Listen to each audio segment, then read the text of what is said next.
Laugh at the cringe and learn from the crumble. This is Cringe and Crumble.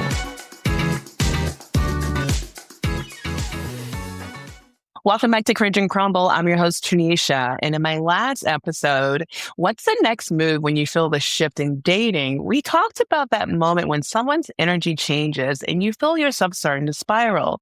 The message was very simple. Pause, regulate, and come back to yourself before you react. But today, I wanted to take the conversation a little bit deeper because sometimes the hardest part isn't just noticing the shift. It's what happens after the energy changes, after the breakup, after the ending, that leaves you having more questions than answers, and also that need to always figure it out so you can finally feel settled. So today, I'm joined by someone who can really help us unpack that.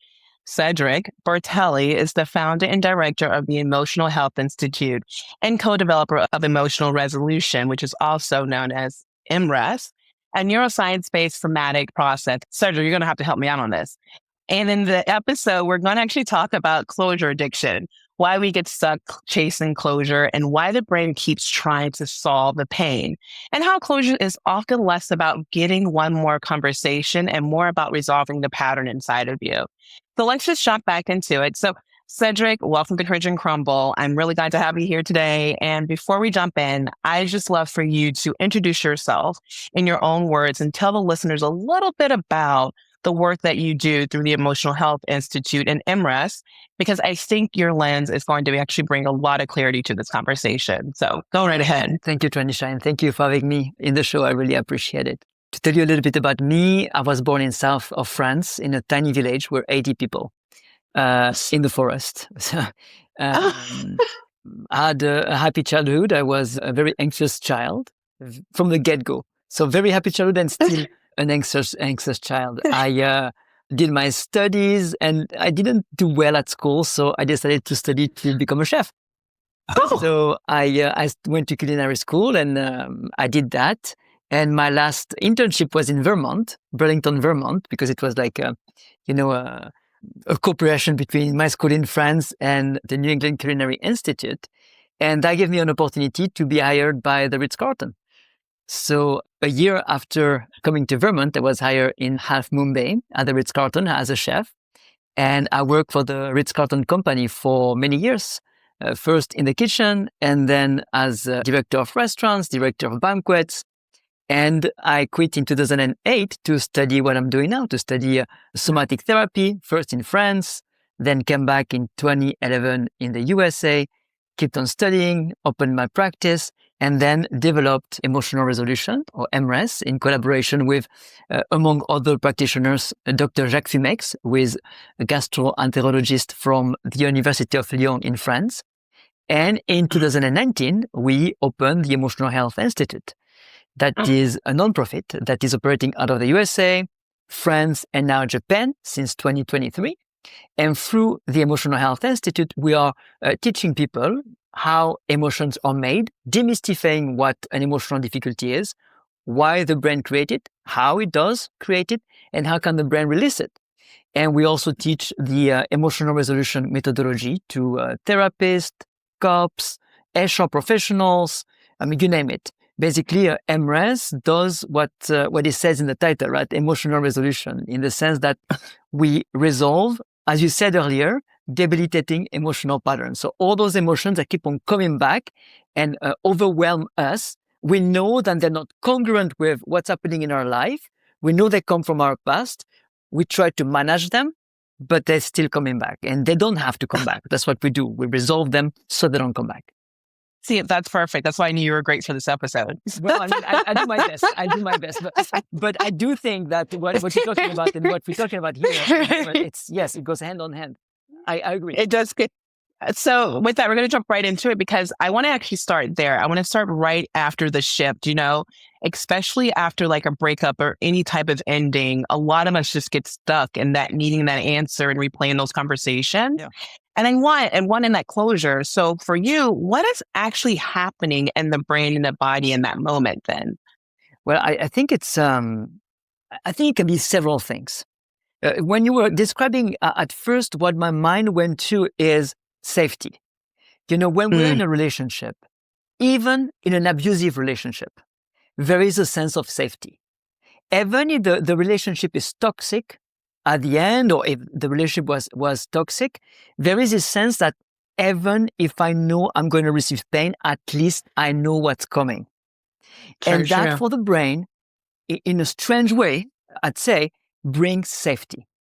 Often the Mm, unknown is scarier than what we go through in a difficult relationship. So there is this mm, need for safety. And, when you stop a relationship, even if it's from your own, it's your decision, it's still a leap into the unknown. And that's very mm. scary for the brain. Oh, I always thought that, but I never could put two and two together. So this is so good that you're describing it this way. So when you describe the brain as a prediction machine, what's happening neurologically when someone gets stuck in that why loop after a shift or breakup? Mhm. So I would say it depends of our stories, right? For Hmm. example, if in my life I went through breakups several times, and the majority of them were actually healthy, so to speak, breakup, and there is some kind of, again, some safety in doing it. It's going to be sadness, it's going to be a little fear, but my previous experiences showed me that Hmm. I will survive it and thrive. Chances are that when I will come out of this breakup, of this relationship, I will have a time of grievance. I will be grieving what I lost, what just finished, but my brain will predict that something else is going to come up, something positive is going to come up. Now, if I have been myself through difficult breakup and I've been suffered, maybe I've been disrespected during this breakup, if it has been bad previously, my brain is going to predict that it's going to be bad. But it goes Oh, even further than that. If my parent broke up, right? If I'm the child of divorced parents and I witnessed, even as a young child, some kind of traumatic response from my mother or my father, that stays in me. And my own story is going to mirror, or I could say almost like my brain is going to predict what is going to happen to me based on what I witnessed during my childhood or teenagehood even. oh, so there is a such thing as like your childhood influencing you as you get older, as that trauma. I wouldn't say, what would you say traumatic, but any type of experience that was kind of negative Absolutely. that would play. Oh, this is interesting. A- a- a- Absolutely. And the brain, when it comes down to emotion, don't make any sense. Emotions do not make any sense.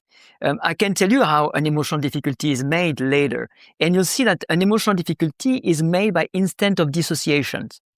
So when the Oh, trauma is too high, the stress, physical, emotional, is too high, hmm. or repeated, such as neglect, for example.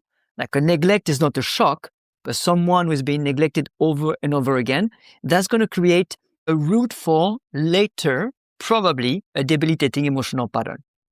Oh, so we can say that people are not irrational basically because the closure is a story that the mind is asking, but the body is literally the resolution of the process, if that makes sense, Yes, right? absolutely. Yes. And and so this is interesting because I think this is where a lot of people get confused, especially when it comes to the process of the breakup, when really they're just overthinking it from 10 different angles. So my next question for you is how do you define that processing versus rumination in the body? And what actually tells you someone is stuck? And probably you may need to define what rumination is because that's a new terminology that I'm sure our audience don't know. Rumination is when your brain is in a loop, right? Mm. The brain has an idea, has a fear that keeps on coming back and coming back and coming back. And this fear or this idea is generating sensations.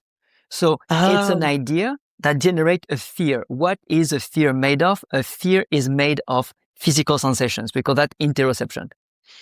And, oh. and the thing is, when we go into this rabbit hole, human beings have this quality, so to speak, to build emotion upon emotion.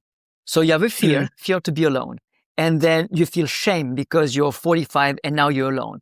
And then you feel guilt because you should have tried harder with your previous partner. And then you feel resentment because your father didn't show you the right example. So human beings build emotion upon emotion constantly. So it's not one emotion that is reminiscent, actually. The brain is creating emotion constantly and digging this rabbit hole over and over again. And I'm going to repeat what I said earlier, which is, you know that you feel an emotion because you feel physical sensations. That's called interoception.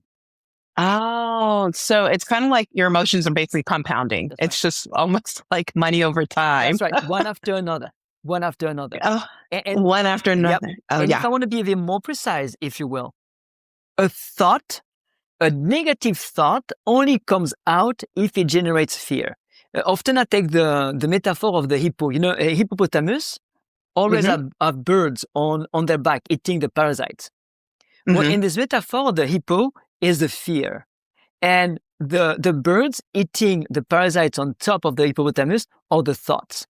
If the thought do not create fear, the thought is going to go away very fast. Oh, okay. I like this process. So that's why that's why people always say it's very important the way that you actually think, because if you're having those negative thoughts, they really do come out, and it does affect the way that you communicate, the way you are in relationships and in anything. So this is, I mean, I'm excited for learning all of this. You know, the problem is we tell people think positive, don't think about bad things, but the brain is not wired that way. The brain is always going to try to find what can go wrong so it can protect you, so it can be proactive. That's why the brain always go down the negative route. It's not because it's trying to hurt us, it's because it's trying to predict all the negative scenario that might happen so you can be quote unquote ready. Oh, I see. And to bring it back to that, you did mention interoception, right? So what's that role that it plays in stopping the loop? I think you said it, but I want to actually really identify it. Yeah. Interoception is basically what lets you know that you feel an emotion. You know that you have anxiety or fear or anger because your body is flooded with physical sensations. That's interoception. If a thought do not reactivate an interoceptive prediction, so if a thought doesn't create this interoception, this fear, so to speak, the mind is not going to be interested in replaying it. So my job with EmRes is to release this interoceptive prediction, to make sure that the thought is not creating this physical sensation so that the thought are not coming back. Oh, so this is good. This is good. So in layman's term, processing tends to move you toward calm and clarity, right? And acceptance. And rumination feels like that urgency, the checking and the sleeplessness and the needing to always answer, like always looking for an answer, correct? That's right. Because it must be an answer, right? It must be an answer. The fact is, often there is no answer. And often there is no answer. And that's such an important distinction because a lot of us don't know that. Because once you realize you're not actually processing your looping, which I think is very important, the next question becomes, how do we stop feeding it, which you kind of mentioned? Because we do continue to check. I know I would continue to check people's social media. I reread the last messages of like what's going on. And this is actually keeping, or shall I say, reopening the wound that we're trying to close. So my question to you is, why do we do that? Even though we know that I think a lot of us know that it's not healthy for us, but then some of us do think it's healthy. And why does, checking their social media keep the trigger alive, right? And what does it actually change the nervous system to do? So it's, again, I think there's several responses to that. But what I'm going to say is there is this attachment. So we want to know, we need to know, because if we find a reason why, let's say a breakup happened, it's going to tell us something about ourselves, right? And we want to know where the other one is as well. Also, it is when you scroll, you have those it's almost like instant reward, right? Like you have an instant physical gratification, right? Like a gratification, or instant pain. There's something about human beings, like you're going to look at your ex social media and you're going to see that he's like partying with his friend or something like this. And that's going to hurt you. But it's like there's something about this hurt, right? It makes you feel alive almost. There's this, it's almost an addiction to dopamine, to cortisol, to all this stuff that is, in a way, it makes you feel alive, and it makes you hurt, at the same So time. interesting. Oh my goodness. And it's interesting that we're talking about this, and I'm probably jumping a little bit ahead here, but what do you say when people, we're going down this dopamine rabbit hole of like, oh, like sometimes people are very negative. Like you're just hoping that their lives are falling apart, or if they're doing good, like you said, you were like, oh man, there was something about me. But they continue down that rabbit hole knowing that that person probably told them in the process of the shift that we're ending because of X, Y, and Z. But in their brain, I think they're thinking the stalking behavior or something that eventually will be seen again. Is like, why do people do that? Because I know women that do that, and you're just kind of like, there is no hope here. But in their brains, it's like, well, if he kind of sees me, or if I throw out a little comment here, he's going to come back. And I think it goes back to attachment and something that's probably I wouldn't say a daddy issue, but I don't know what that would stem from. But hopefully it wasn't too much of a rabbit hole question. But I know I have friends like that. I'm just like, leave this man alone. Like, let's move on. It's difficult to let go, right? We all put our value in different on different system, right? If somebody breaks up with me, in a way, it means that I don't matter, and I want to matter. Right? I don't want to matter to anybody else, but to this person, I want him or her to know that I matter. I want him or her to know that, I'm the one, so to speak. There's this attachment. There is this. It's difficult to let go. There is ego as well. And there is fear. What if he was or she was the one? What if I missed it? That if that was my chance to true love and I did not catch it, so there's all those questions, and then jealousy,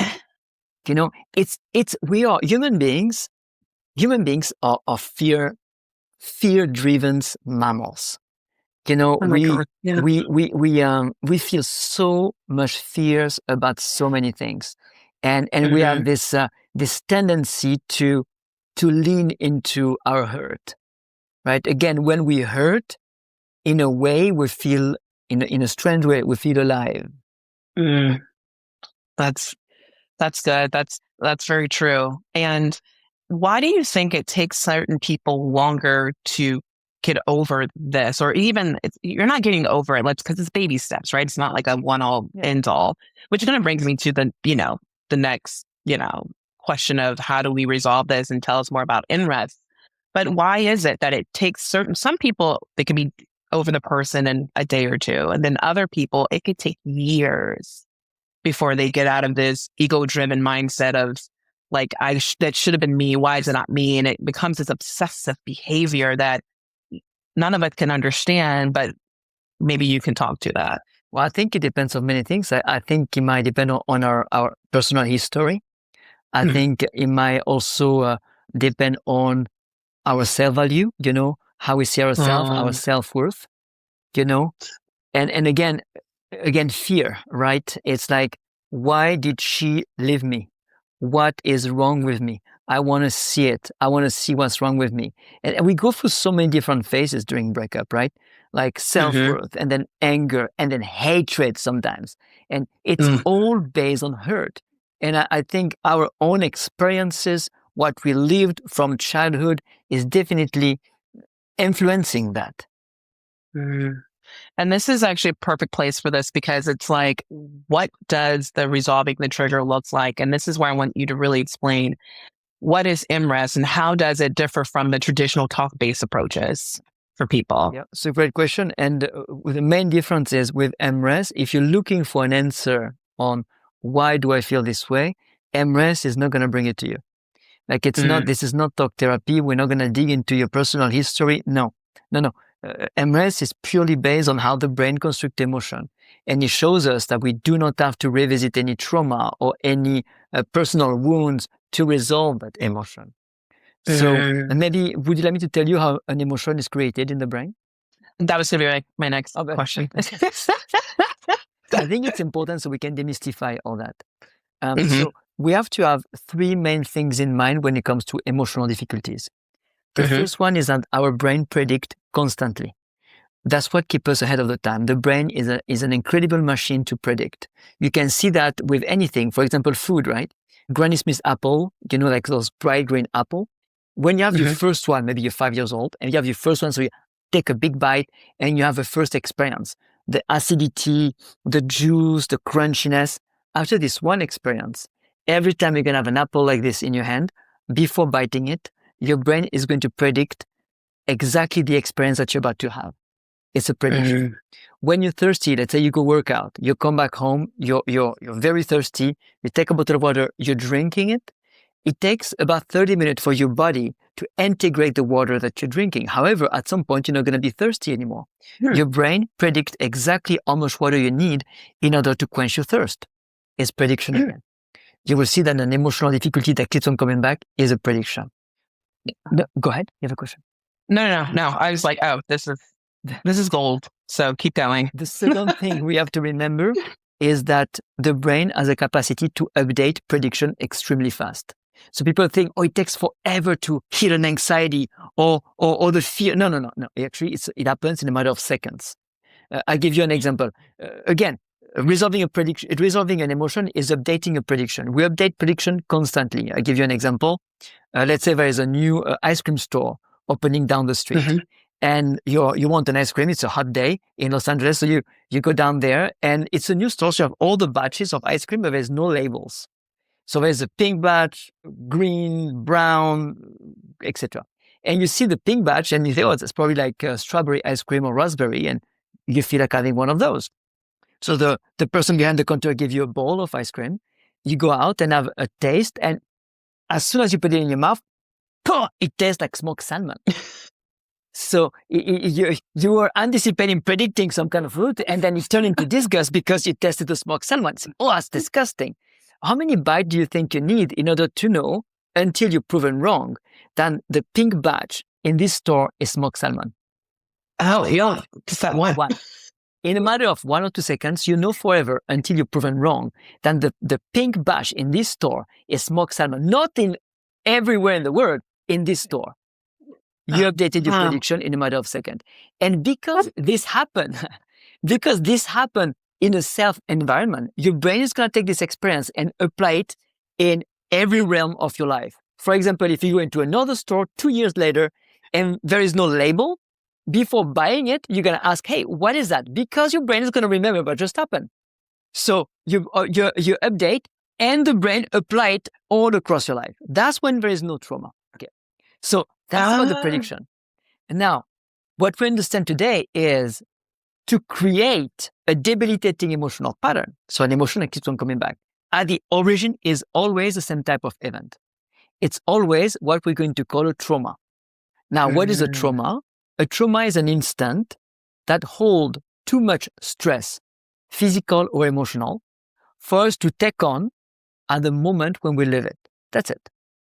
Oh, okay. So with that being said, this brings to my next question, which is interesting because it's like, so what changes in real life when the trauma is actually resolved? Okay, good. Can I just tell you what the trauma does? Oh yeah. Maybe I'm ahead of myself, but I just heard trauma and I want to make sure that I explain to you what the trauma does. So then it's easier to answer. I'm making the route simpler for me, actually. I'm like, this is why I'm in the space I'm in, because we're making all the bad routes. This is why you're here, so you can align us and not, we're over here picking like different bite-sized pieces. So I think you're doing keep me fine. aligned. I think you're doing just fine. So at the origin is a trauma. Now, the trauma is not the problem. What creates the pattern are the instant of dissociations happening during the trauma. So to give you a few numbers, right here, you and me, consciously, we are gathering about 2,000 bits of information per second and process it consciously at a speed of 150 miles per hour. Consciously. So that's what my voice, my face, your surrounding, all this. Now, subconsciously, your brain can gather 400 billion bits of information per second versus 2,000, process at the speed of 150,000 miles per hour. So way more. Your prefrontal cortex, or my prefrontal cortex, is used, among other things, as a filter. So we're not bombarded by so many information. So when everything is good, when we are relaxed, talking together, we're filtering the information that allows us to have this conversation, to have a life in the society that we created. However, during the dissociation moment, dissociation is happening so that we don't suffer too much during the trauma, right? So we dissociate so we don't suffer too much during the trauma. Now, during dissociation, the prefrontal cortex shut down and the subconscious takes over. So during this instant of dissociation, imagine a whirlpool, meaning your brain gathering all the information happening around you in a super high, super fast definition. What you see, what you taste, the light, the temperature, the general situation. So your brain is gathering all this information at a very high speed, at a very high definition, in a non-linear, non-logical way. Just a chaos of information swallowed by your brain. And your brain is going to do the same thing with what's happening in your body. So your brain is going to record what physical sensations you're feeling in your body during those instants of dissociation. So it's like a double whirlpool of information being gathered from out and in. Later on, when you live your life and your brain recognizes one or several elements that were present during a past dissociation, your brain is going to predict instantly what physical sensations you're about to feel based on what was experienced during a specific dissociation. Those physical sensations, we call it interoception. They're the physical sensations that let you know that you feel an emotional difficulty. Oh. Am I with me? Okay. I'm with you. I'm just, mine is blown. Keep going. So it can be, for example, let's say I never met you before and I don't know anything about you. Maybe there is something and we come across to each other in a party or in a restaurant, doesn't matter. And I come close to you. I don't know anything about you, but as I come close to you, I feel tension in my body. And that has nothing to do with you. Maybe it's because your smell reminds my brain of maybe a teacher that used to abuse me when I was a kid. Maybe the shape of your body reminds my brain of an element that was present during a dissociation. Is nothing about you. I don't know anything about you. But because there's something about you that I don't even recognize consciously that resonate with something that was present during a past trauma, I'm going to feel the physical sensation that I felt during this past trauma. And I'm going to take those sensations and I'm going to make up a story about it. I'm going to say, well, Tanisha, I don't know about her. I don't know. There's something about her. I don't feel her. It has nothing to do with you. My brain is reacting to something that you emanate, that you recognize from a past situation where I was hurt. So how do you not rejigger your brain, but how do you flip it to where you can disassociate that, like this particular scenario from that past scenario? Great question. It's actually extremely simple. It's actually very simple. That's the thing. What you do is when you recognize that you're in a funk, right? Let's say I meet you, I don't know you, I feel in a funk, there is no reason. I recognize that there is no reason. So my brain is going to make up stories again, but I'm wiser now and I recognize there's no reason. So I'm going to resolve it. What I will do is, okay, I go in a place where I can close my eyes. I realize I don't feel well. First thing to do to resolve my emotion, I'm going to close my eyes. So maybe I go to the bathroom. Maybe I go in a corner and I fake looking at my phone. But I'm going to tell you how to resolve it here and now. So you see, it's quite simple. So you can try it yourself and the audience can try it. So you feel the emotional difficulty, then you realize is not congruent with your current reality. Because that's the thing, right? Most of our emotional difficulties, our fear, our breakup hurt, our anxieties are not congruent with what is actually happening now. We are overwhelmed by them, but it's not proportionate to me meeting you, for example. If I'm afraid of you, right? If you create anxiety, I can make up a story. Oh, that's because, I don't know, it doesn't matter. But it's no reason. It's not congruent. So that's why I know I'm going to resolve it, right? So I realize that I feel an emotion that I shouldn't be feeling based on what's happening to me, or at least it's too high compared to what I should be feeling, right? So what I do is I go in a place where I can close my eyes. It is most important that you can close your eyes. Not because it's not a meditation, but it's going to show you, if you can close your eyes, it's going to show you if you feel safe or not. At the Emotional Health Institute, we work with Ethologists are scientists that work with animal behavior. And we work with veterinarians. We know that the first sign of fear in any mammals is that we stop blinking. So, that's true, because you start blinking a lot and you're like, okay. Yep. Oh, okay. So it's like if you cannot close your eyes and be at peace closing your eyes, you know that you don't feel safe. You need to move. So you find a place where you can feel safe and close your eyes. You close your eyes and the emotion is still going on in you. The second step to resolve it, you need to move all your attention to your physical sensations. Okay. You need to feel the physical sensation, because those physical sensations were the physical sensation you felt maybe 10 or 20 years ago, right? Those physical sensations that are active in you in a way that just ghost of something that happened a long, long time ago to you. You've got to move your attention to your physical sensations. So the physical sensation is very pragmatic, right? It's like your heart is beating hard, or your throat is tense. Maybe you want to throw up, weakness in the arms or the legs. You want to move all your attention to your physical sensation. So instead of reacting to what you feel in your body, you're going to do the reverse. You're going to take ownership of what is happening in your body. We never do that. When we feel angry, we scream. We beat up a pillow. We distract ourselves. We never really feel how it feels in the body. Often, we throw our poison out. Now we scream. We do whatever we do based on our history and our personality to throw this tension that we feel on somebody else. Or we blame somebody else. Or we blame ourselves. But all this is cognitive. None of this. We have to go back to how an emotion is made. You feel an emotional difficulty. You know that you feel an emotional difficulty because there are physical sensations. You're going to move all your attention within. Become intimate with the way it feels in your body. Maybe for the first time of your life. Now, a trick is you've got to feel at least two sensations at once. Because if you only feel one sensation, your mind has room to go AWOL, to think still. You want to move all your attention on your flesh, so there is no room for thinking. So when you're saying you have to feel it, right? What are those people who don't really want to stick with it? Because that requires, like you said, people, they're out here, they're verbally abusing people as opposed to sitting in that space. Like I'm at the point now, I like to, like you say, pause, reset. I have a moment to like breathe and kind of feel it out. But then there's other people who just are afraid to feel that feel. Like that's a very lonely place probably for them. Yep. Like, what do you say when they're like, okay, I did 2 seconds, that's enough? Or how long should you be in that space with yourself to really understand what's really going on in your body? Okay, perfect. There's 2 important questions. So people who are afraid to get inside, I understand it.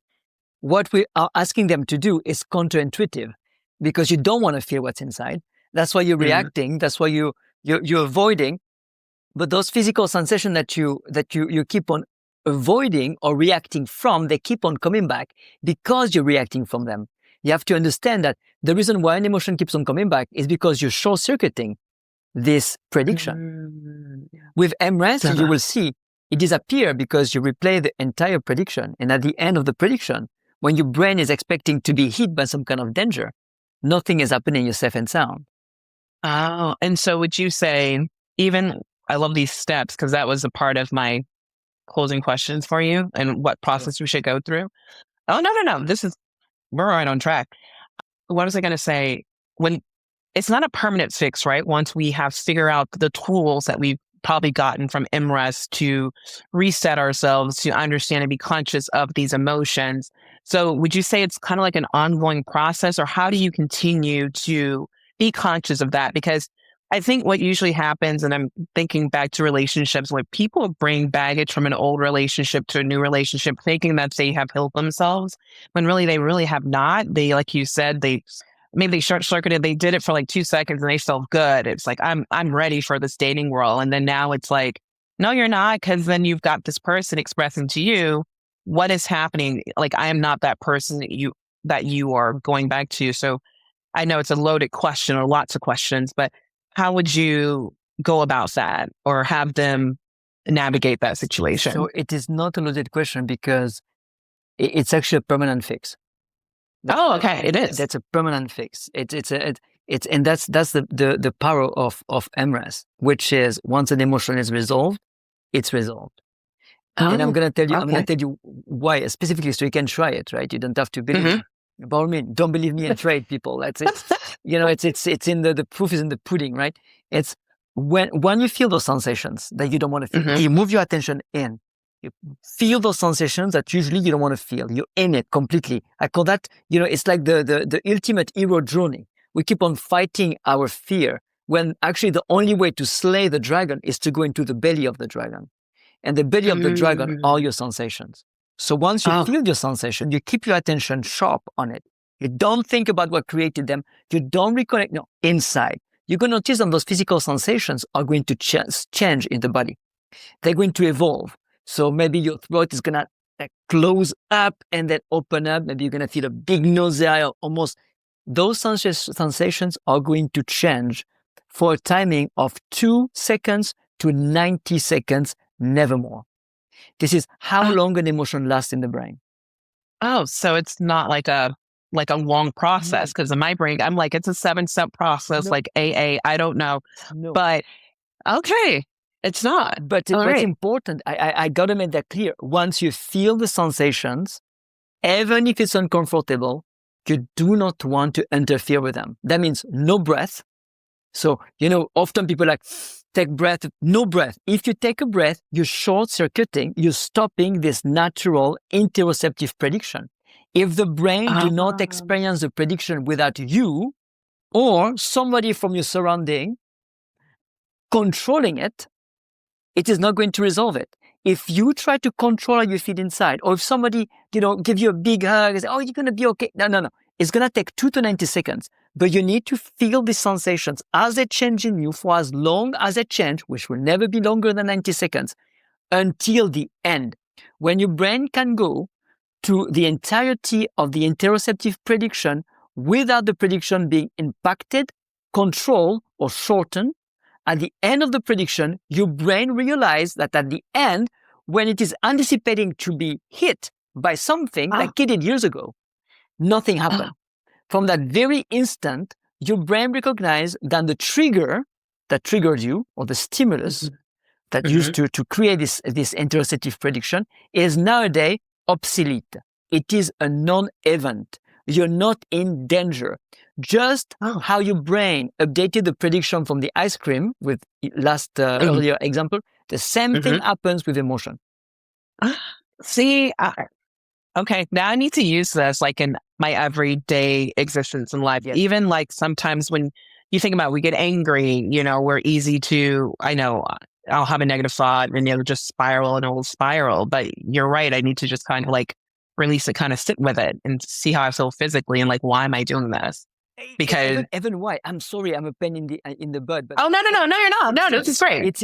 I want to make sure that you and your audience got it right. It's like when you move your attention to the sensation, you move all your attention in the flesh. Don't worry why. Don't try to take deep breath. Don't stretch.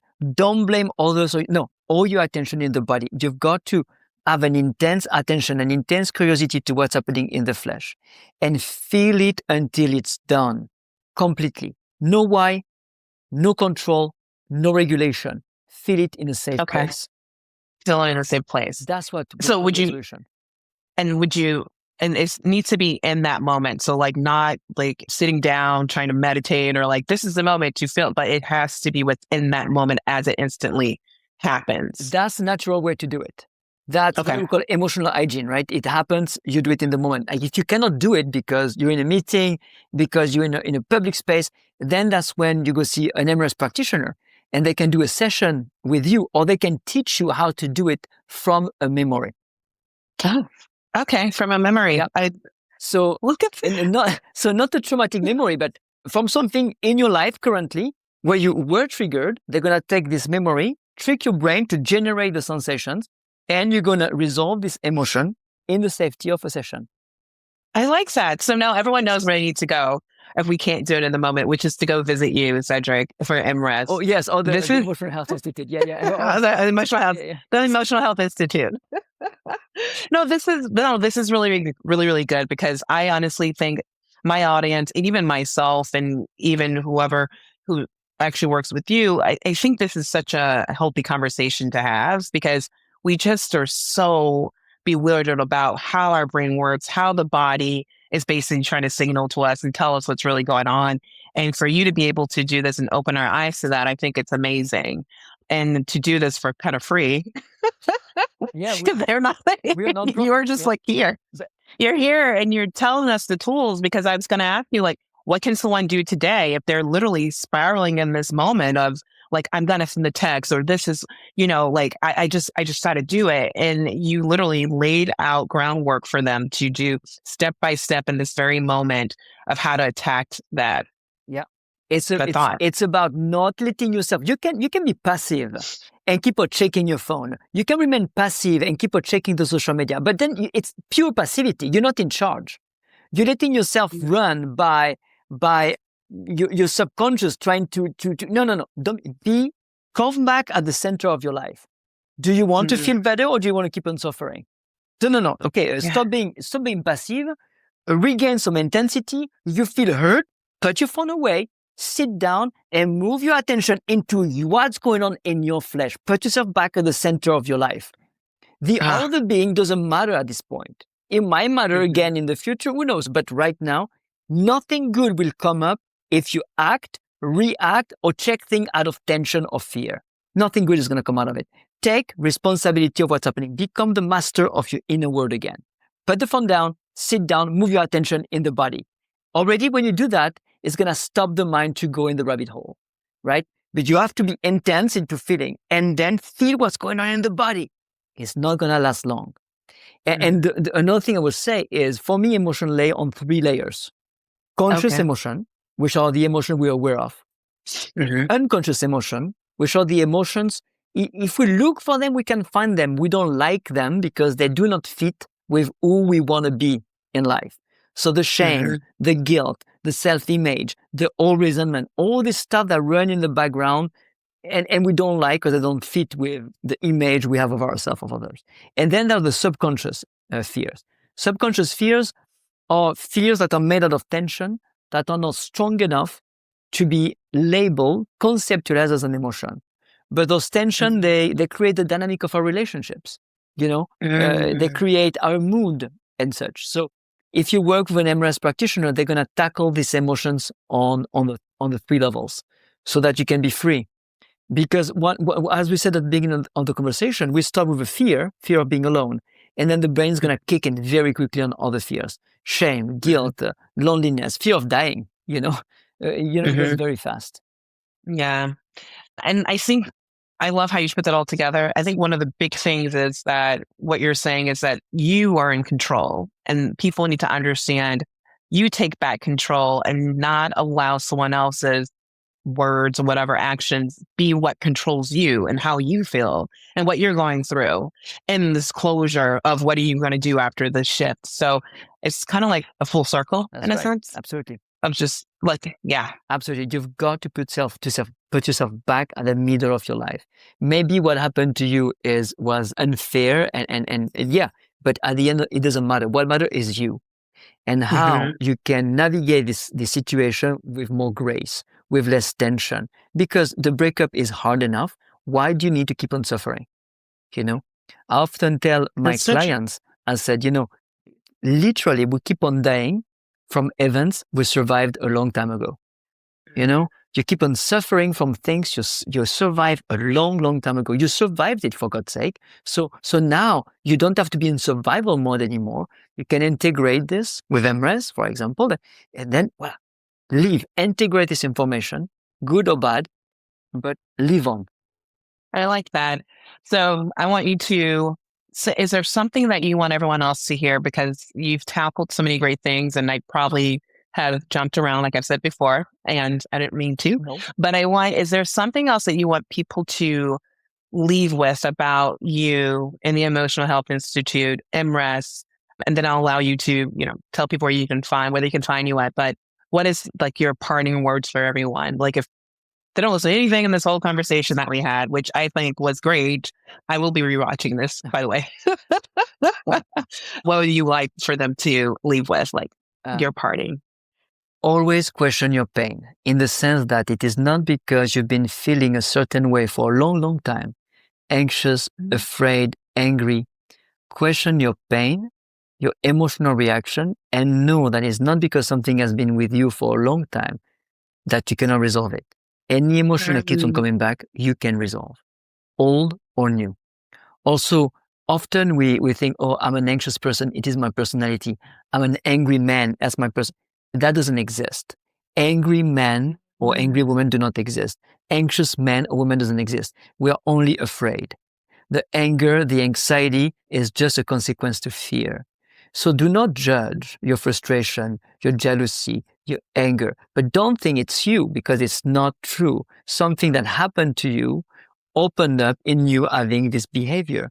So question that as well, and learn to feel this emotion before reacting out of it. If you feel this emotion before reacting out of it, you'll be able to resolve it, but you have to feel it in your body. Stop blaming. So maybe something happened to you. It was really bad. I'm not saying that you have to forgive everything. No, but do not let it run your life anymore.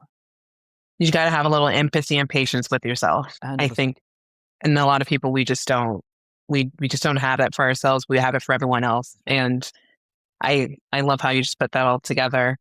So with that being said, where can everyone find you, Cedric? Because hopefully everyone's going to want to come and see you and your, everyone that you work with. This is going to be, I think, amazing for people. For more information, the best is to go to emotionalhealthinstitute.org, or they can also go to EmRes, EmRes.com. It goes to the same place.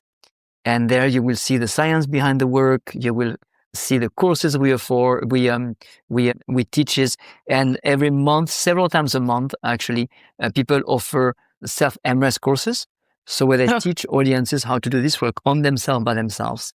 And it's like free or a couple of bucks. It's very low cost. We also train therapists, coaches, how to do EmRes with their clients and their patients, so they can bring this work into their practice.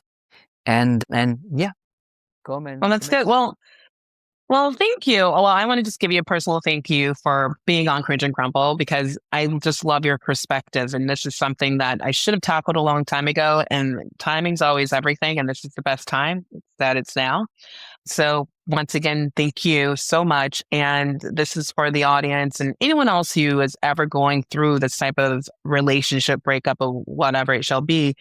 I want people to take away that you do have those type of tools that can be given to you or be taught to you from the Emotional Health Institute. And just know to be patient and empathetic with yourself, because sometimes our biggest critic is ourselves, and it's what's really holding us back, as opposed to you thinking it's someone else. So hopefully I will see you guys next time, and everyone enjoyed Cringe and Crumble. And thank you once again, Cedric, for being here. Thank you for having me. I really appreciate it. Thank you. You're so welcome. All right, that was the end. Laugh at the cringe, learn from the crumble. This is Cringe and Crumble. Until next time.